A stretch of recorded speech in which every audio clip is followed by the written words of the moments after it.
Shalom, shalom, peuple du Seigneur, que la grâce de Dieu soit sur vous. Amen. Vous êtes sur la montagne, notre moment quotidien de prière. Et en ce vendredi, nous lisons le texte de 1 Roi, le chapitre 3, les versets 25 et 26 qui disent ceci. Et le roi dit, coupez en deux l'enfant qui vit, et donnez-en la moitié à l'une et la moitié à l'autre. Alors la femme dont le fils était vivant sentit ses entrailles s'émouvoir pour son fils.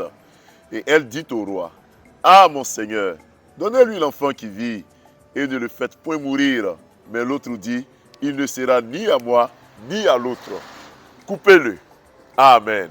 Bien-aimés frères et sœurs dans le Seigneur, le thème d'aujourd'hui, c'est les entrailles d'une mère. Les entrailles d'une mère.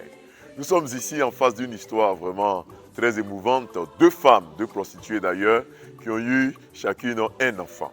Et alors qu'elles étaient couchées l'une à côté de l'autre, il y a eu une parmi elles qui a mal dormi et qui s'est couchée sur son enfant et son fils est décédé pendant la nuit. Ayant constaté la mort de son fils, elle a pris son enfant mort pour aller mettre à côté de la femme, de l'autre femme qui a aussi accouché, et elle a pris l'enfant de l'autre pour faire de lui son enfant. Au réveil, l'autre femme a vu l'enfant, elle savait que ce n'était pas son enfant qui était décédé. Elle savait pertinemment, parce que, vous voyez, les mères connaissent leurs enfants. Et l'affaire a été portée au roi Salomon qui a décidé de juger.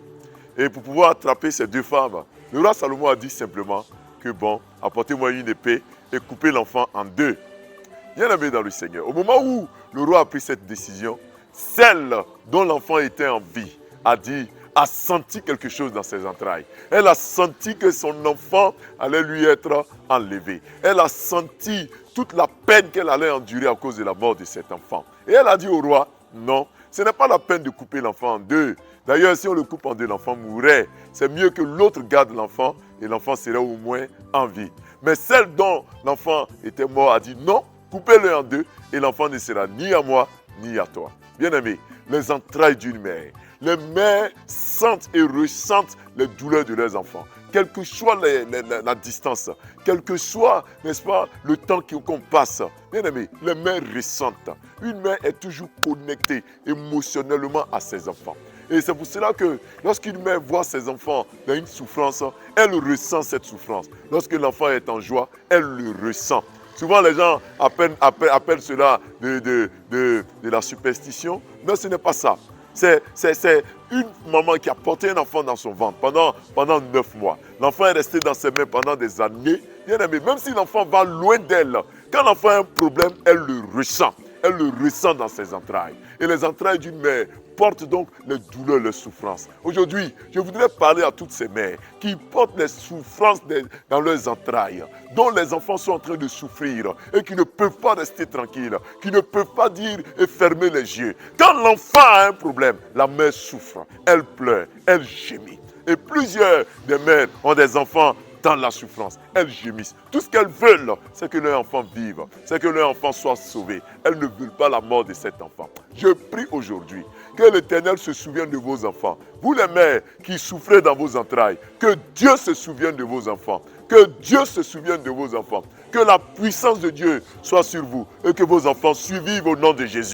Oui, les entrailles d'une mère souffrent, ont des douleurs lorsque l'enfant échoue à un examen, lorsque l'enfant n'a pas une vie heureuse, lorsque l'enfant ne respecte pas les lois de l'Éternel. Les entrailles d'une mère souffrent lorsque l'enfant prend un chemin d'égarement. Mais ce matin, je prie que le Seigneur ramène vos enfants sur le droit chemin. De la même manière que cette mère n'a pas voulu la mort de son enfant, je sais que les mères ne veulent pas la mort de leurs enfants. L'Éternel donnera la vie à vos enfants. Chers mères, chers pères, tenez ferme. Nous savons ce que c'est que la souffrance dans les entrailles. L'Éternel délivre vos enfants de la souffrance. Vos entrailles seront restaurées. Le fruit de vos entrailles est béni. L'Éternel se souviendra de vous au nom de Jésus-Christ.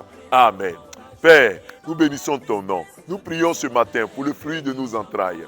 comme cette mère a ressenti quelque chose dans ses entrailles. Ses entrailles ont frémi lorsqu'on devait mettre à mort son propre enfant. Elle n'a pas accepté cela. Je sais que plusieurs mères souffrent en voyant leurs enfants eux-mêmes souffrir. Plusieurs mères pleurent lorsque leurs enfants pleurent. Ce matin, Seigneur, je prie afin que tu essuies leurs larmes, que tu guérisses, Seigneur, les douleurs de leurs entrailles, que tu agisses puissamment au nom de Jésus-Christ. Éternel des armées, tu es un Dieu fort, un Dieu puissant. Père, que la gloire et l'honneur te reviennent, que l'élévation te revienne, que la puissance de Dieu soit sur toi. Père céleste, ouvre les écluses des cieux, ouvre les portes et que la paix du Seigneur soit le partage de toutes ces mères qui souffrent. Que les enfants qui sont proches de la mort, les enfants qui courent vers la mort, soient sauvés au nom de Jésus-Christ. Que les enfants reçoivent la vie au nom de Jésus. Que les enfants reçoivent la paix du cœur au nom de Jésus-Christ. Éternel des armées, je t'en supplie, n'abandonne pas ces enfants, n'abandonne pas ces mères, ne les laisse pas dans leur douleur. Agis, agis, agis au nom de Jésus-Christ. Ces mères qui souffrent, au moment où nous sommes dans la semaine où nous célébrons les mères, que Dieu, tu te souviennes de ces femmes, de ces mères, que tu agisses pour leurs enfants. Je prie pour notre journée, pour notre week-end, pour ce vendredi, pour le samedi, le dimanche, que ta paix soit sur nous, que ce soit une journée de témoignage. Celles qui attendent des bonnes nouvelles, ceux qui attendent des bonnes nouvelles de toi, que Seigneur, le témoignage soit grand pour eux en cette journée même, au nom de Jésus-Christ. Éternel des armées, agis fidèlement, je t'en supplie, que tu étendes ta main, afin que celles qui attendent que leurs enfants reprennent le bon chemin, que cela soit effectif au nom de Jésus. Celles qui attendent une bonne nouvelle de leurs enfants, que cela se fasse au nom de Jésus, que la mort, la maladie s'éloigne de nous. Bénis-nous, bénis notre journée, au nom de Jésus. Amen. Bien-aimés frères et sœurs, nous avons été très heureux d'être avec vous sur la montagne. On se retrouve dès le lundi à partir de 5h30. Shalom.